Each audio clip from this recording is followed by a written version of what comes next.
we're going to get started with the first round. We're going to talk about sports. We're going to start right here with Nate. Winter Olympic season is upon us, unfortunately. The Olympics still relevant, and do you care? You know I'm a big hockey guy, right? I do. I don't know if they do. Oh, no. You're wearing a devil jersey or something. Andrew, I'm a big hockey guy, and since the men's Olympic team did not place anything, men's hockey is just like stand-up comedy. It was relevant in the 80s. Wait, our hockey team didn't win no medals. No medals. We lost today. Get them the hell out of here. It was awful. So I started watching figure skating because the commentary is funny. It's like a 45-year-old woman, and she sounds like someone hit the right spot when she's like, "Oh, here come the Twizzles." The Twizzles. And men's snowballing, they have like an after activity. I said men's figure skating. They have an after activity where they snowball. Bill, what do you got, man? You watching the Olympics at all? Do you care? Or should we care? I haven't watched any of it. I don't care. I only knew like a week ago that there was Olympics. I mean, it always sneaks up on you every 4 years. I didn't know. I mean, if people were really that into it, why wouldn't it be more relevant? Wouldn't it be like every year? Like, wouldn't it be more interesting? Also, like you said, it sneaks up on you, and it kind of does. Every time they do profiles on the athletes, like they dropped out of school after kindergarten, they practice 20 hours a day, they never eat a piece of cheesecake, they never had a beard, all they do is work out, lift weights, and take steroids. Why would you do that to be famous for 1 week every 4 years? Wouldn't you try basketball or football first? Right. Yeah. Jonesy, what do you got, man? I don't watch the Olympics. Not the winter. I watched a little bit of the summer, but never been a winter sports person. I was thinking recently, though, how sad it is that all our gold medal winners that go on to do like Subway commercials. I feel like we should pay them a lot if they win a gold medal. You know, like pay them enough where they don't have to do Pepsi and Subway commercials. You know what I mean?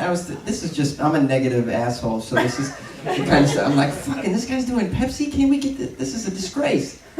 I feel you. Let me ask you this too. As a smaller guy, we're in the same club, 5, 6 and under, shopping on the kids' clearance rack in Marshall. Yes. Here's my situation. She related. I've been married about 2 years, and people go, "You don't have kids. You're gonna have kids soon." And my wife is basically the same structure and build as me, probably a little bit smaller because she's a woman and I'm a man, although he's a small man. And people when you have kids, you're gonna put them in Little League right away, Pop Warner, football? No. Best we can hope for is a jockey or a Greco-Roman wrestler. And I'm not gonna put my son or daughter through that. Like, do a play or something, but you're not doing a shoulder pads and helmet thing. It's not for us. You guys ready to move on? You can applaud. Okay, we're going to talk about the best or worst reality show on TV. I'm going to give you guys some choices, and if you don't like these, make up your own. The Bachelor, where a homophobe looks for love. The Bachelorette, where a loose woman looks for love. The Real Housewives of Anywhere, where middle-aged women act stupid. The Real Housewives of Atlanta, where middle-aged black women look stupid. The Shahs of Sunset, where unattractive but wealthy Middle Eastern people act stupid in LA. The Kardashians, where fairly attractive Middle Eastern people act stupid in LA. The Biggest Loser, overweight people humiliate themselves for the chance to win cash and prizes. Survivor, or as I call it, camping. Dancing with the Stars, which is exactly what you would expect, and that's terrible. And then any of the singing shows that we all know very well will not produce the next big thing in music. I'm gonna have to pick my own. I watch a lot of My Strange Addiction. Yeah. You could say I have a strange addiction to it. Because the one-liners are just delicious. You could watch it and make a ton. Like, there's a woman who eats couch cushioning. Because you could call it comfort food. There was a woman who didn't think she was attractive, so she ate makeup. Because she's beautiful on the inside. I don't watch a lot of reality TV, but there is one show that was not mentioned. I don't think it's mentioned, but are we watching Here Comes Honey Boo Boo? I mean, come on, it's the best show. It's a bunch. I mean, they're unapologetic. They're the very disgusting rednecks, and you know, a lot of people say, "Oh, reality TV." I mean, it's not really reality. It's kind of scripted. The daughter on this show of a bunch of inbred rednecks had a baby, and the baby had 2 thumbs on one hand. I mean, you can't script that. I mean, are we not entertained? And I watch the show expecting to fully hate these people and judge them, but I mean, they're just so happy. I mean, they're just endlessly happy. They don't give a shit about what I think, so why would I sit there and hate them and judge them? Good attitude. It's great. Jonesy, what do you got, man? I don't watch any of those shows either. I have caught My Strange Addiction a few times because it's so outrageous I can't look away. It's so... I saw the mattress lady. I saw that episode. I also saw one where a woman couldn't stop eating rocks. And they had both of these episodes had something in common that I think is just written into the production, and it's that they make the person, when they'll bring a doctor, first they'll show you what they do that's fucked up, and then they bring the doctor out to tell them that they're gonna die. And on both of those episodes, the person acted surprised. It was like the first time someone had ever told. They're like, really? Oh man, I didn't even know. Oh my God. That can't be the first time they've ever heard that. I mean, there's got to be something written in there. These shows are outrageous. But You said they're too outrageous to me. I don't watch any reality shows. My wife is addicted to anything on Bravo. So when I'll give you guys, you want to deal with your woman the way I do, you set up 2 TV rooms in close proximity to each other. You go in a room and watch a movie, any movie you want. Blackfish is fine. Have your wife in the other room 20 feet away watching The Real Housewives of Atlanta at a pretty loud volume, and you will feel like you're at a movie theater in the hood.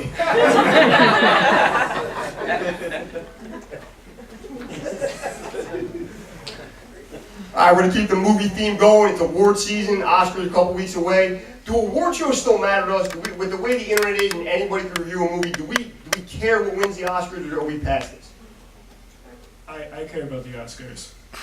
And it's because I like to see what the women wear before it, so I could see if I wore it better. which I almost always do.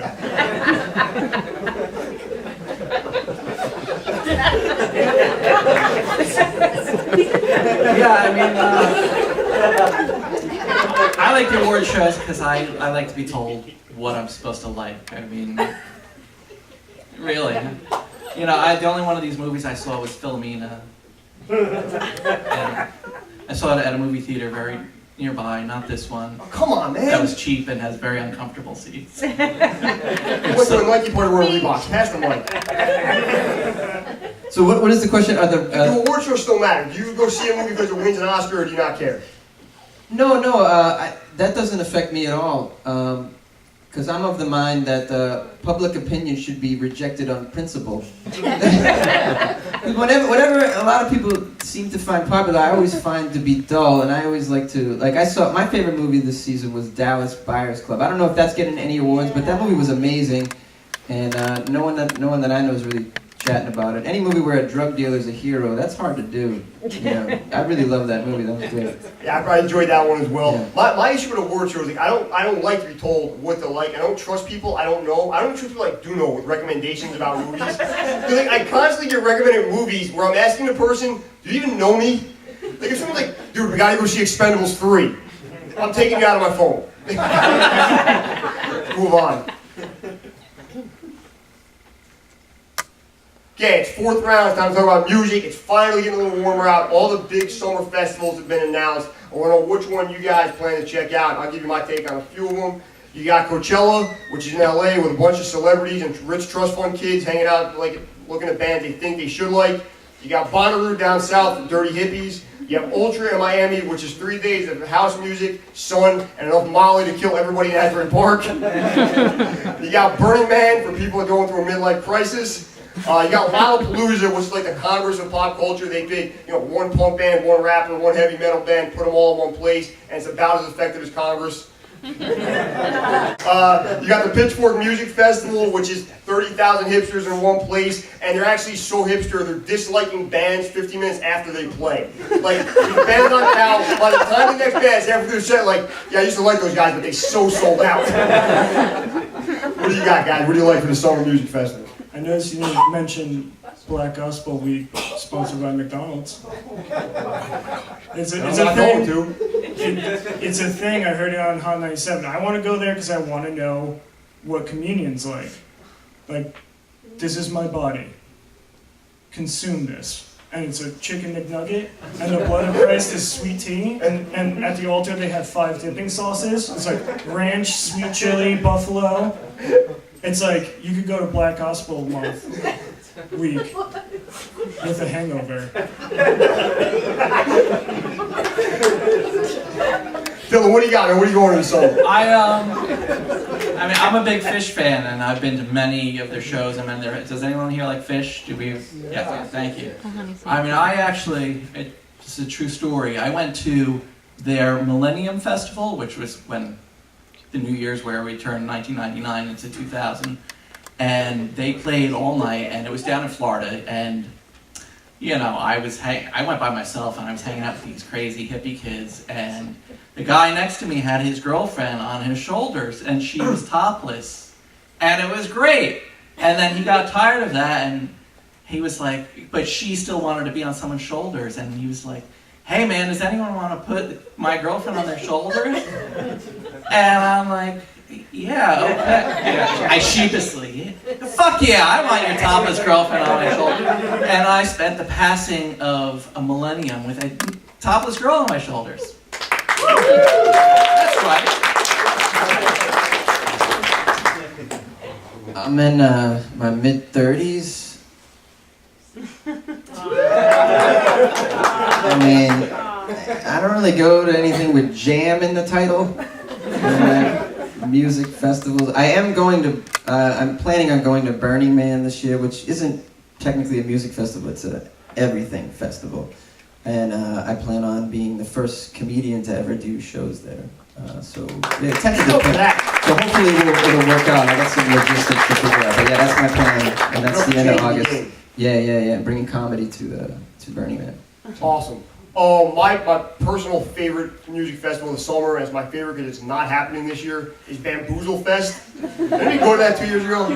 Okay, it happened a month after I moved to Long Branch. So I couldn't be happier, got a new house, I'm finally out of North Jersey, I live by the beach, everything's good. Then this happens. It made getting to my house completely impossible for 3 days. And the way they scheduled Bamboozle was, the first night, which was Friday, was all the young acts, and the headliners were Mac Miller and Skrillex. The middle night was like the middle age group, and the headliner was Blink-182, and the last night was for like old people, the headliner was Bon Jovi. So the first night I'm trying to get home and I'm like, damn these young kids, just get out of the way, pull your pants up, put that snapback on the right way, get out of my way. 24 hours later, again trying home, like, god damn these people that look and act just like me, get out of the way. And the last night I'm like, why are all these people that look just like I'm gonna look in 15 years blocking my street?